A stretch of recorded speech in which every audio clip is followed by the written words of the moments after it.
তো দেখার বিষয়। অবশ্যই তিনজন মানব প্রাচীর এবং চমৎকার ভাবে দিলেন, আলতো করে ঠেলে দিয়েছে। এসেছিল ভাগ্যদেবী, হয়তো তাদের সহায় ছিল এই সুন্দরকোনা ইয়ং স্পোর্টিং ক্লাবের। দুর্ভাগ্য, শটটি অনেক উপর দিয়ে চলে গেল। হয়তো অনুপস্থিত থাকলে গোলরক্ষককে কঠিন পরীক্ষার সম্মুখীন হতে হলো। খেলার ফলাফল যাই হোক, অন্তত একটি ভালো মানের ম্যাচ, কিন্তু দর্শক একবারে মনোমুগ্ধকর না অবিরামে একবারে উপভোগ করছে, সেটি আমরা নির্দ্বিধায় বলতে পারি। আজকের এই ফাইনাল ম্যাচটি কিন্তু একেবারে ফাইনালের মধ্যে হয়েছে। শুরু থেকেই শেষ পর্যন্ত অ্যাটাক কাউন্টার অ্যাটাক, কখনো প্রান্ত বদল করে রাইট উইং থেকে লেফট উইং থেকে চেষ্টা করেছে, কিন্তু দুর্ভাগ্য সুন্দরবন ইয়াং স্পোর্টিং ক্লাব এখনো সেই গোল নামক সোনার হরিণে দেখা পায়নি। পক্ষান্তরে রেদওয়ান ফুটবল একাডেমি পাওয়ার ফুটবল খেলে কিন্তু একটি গোল আদায় করে নিয়েছে, যার উপর ভর করে শেষ পর্যন্ত হাসতে হাসতে মাঠ ছাড়ার প্রত্যাশা তারা প্রতিটি প্রহার গুনছে।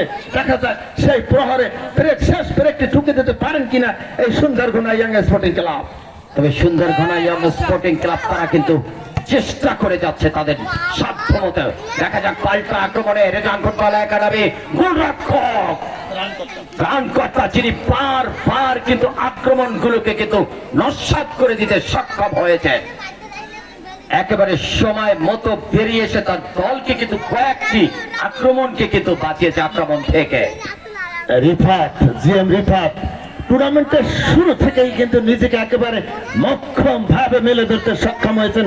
আমরা সেটি পূর্বের খেলাগুলো দেখে বিবেচনা করতে পারি, এবং দলীয় অধিনায়ক আর্ম বেঞ্চার কাঁধে সে কিন্তু দায়িত্বহীন খেলা খেলতে পারে না, দায়িত্বের প্রতিভা দিয়েছে একেবারে সুন্দর ভাবে। কোচ সাইফুল ইসলাম মিন্টু ভাইয়ের আস্থার প্রতিদান এ পর্যন্ত দিয়ে আসছিল, যদিও এখন পর্যন্ত দুর্ভাগ্য নামের যে বাতি ঘর, সেটি থেকে কিন্তু বেরিয়ে আসতে পারছেন এই সুন্দরঘোনা ইয়াং স্পোর্টিং ক্লাব, যাদের মাথায় রয়েছে বাড়তি চাপ, দর্শকদের চাপ তো বটেই, এবং বাড়তি যে চাপটি রয়েছে সেখান থেকে বেরিয়ে এসে গোল করার সুযোগ কিন্তু তৈরি করতে পারেনি।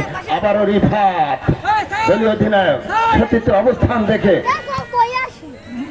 রিফাতকে যতবার দেখছি ততই শিকদার হাদিউজ্জামান ভাইয়ের কথা মনে পড়ে যাচ্ছে, কারণ এই ভবিষ্যতে ভাগেরহাটের চমৎকার একজন গোলরক্ষক হবে বলে আমি আশা করছি। রিফাত তার বল ক্যাচিং আপনি দেখেছেন, কিভাবে বলটিকে ফেস করতে হয়, কিভাবে কখন ডিবক্স ছেড়ে উঠে যেতে হয়, সেটি কিন্তু প্রপারলি করে দেখাচ্ছেন এই রিফাত। অবশ্যই আপনার সেই প্রত্যাশার যেন প্রাপ্তি তাড়াতাড়ি ঘটে, তাহলে বাগেরহাটের ফুটবল সমৃদ্ধ হবে। আমরা কিন্তু তাকিয়ে আছি ছোট্ট সোনামণিদের দিকে, কবে এরা ম্যাচুরড হবে, কবে বাগেরহাট ফুটবলের মহারথী হবে। চমৎকার একটি কিক নিয়েছিলেন, যদিও গোল কিক সুন্দরঘোনা ইয়াং স্পোর্টিং এর অনুকূলে। আমরা দ্বিতীয়ার্ধের বেশ খানিকটা সময় কিন্তু খেলা উপভোগ করলাম। এখনো পর্যন্ত খেলার ফলাফল ওই প্রথমার্ধের দেওয়া এক গোলে ভর করে কিন্তু এখনো আদাকার তরুণ সংঘ হেসে খেলে তাদের সময় অতিবাহিত করে জয় নিয়ে মাঠ ছাড়ার প্রত্যাশার একবার দ্বার প্রান্তে দাঁড়িয়ে আছে।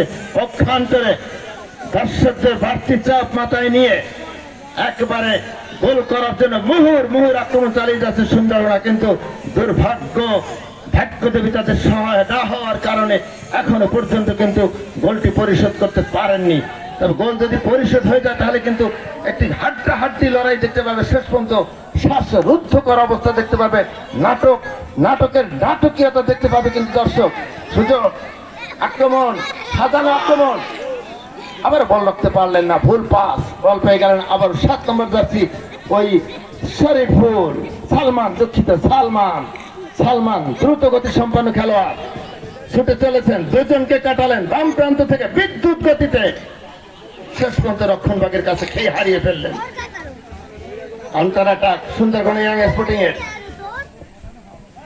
দেখা যাক শেষ পর্যন্ত এই ম্যাচকে ঘিরে নতুন কোন গল্প। চমৎকার একটি জায়গায়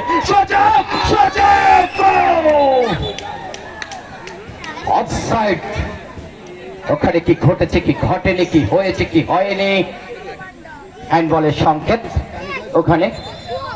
এই আব্দুর রহমান এবং টগর ভাই সমান আমরা জানতে পারলাম যে হ্যান্ডবল চমৎকার একটি সুযোগ কিন্তু এসেছিল, সেই সুযোগটি কাজে লাগাতে পারেনি। দুর্ভাগ্যবশত হাতে লেগে পড়েছিল বলটি, যেটি দৃষ্টি কিন্তু এড়ায়নি রেফারি দয়ের, তাদের দৃষ্টি কিন্তু এড়ায়নি মোটেই। ভাগ্য বিধাতা যে কথা বলছিলেন, দেখা যাক এই ম্যাচকে ঘিরে নতুন কোন গল্প, নতুন কোন কাব্য রচিত হয় কিনা, সেটি কিন্তু দেখার বিষয়। তবে লম্বা বাঁশি রেফারির এবং কংগ্রাচুলেশন, মেনি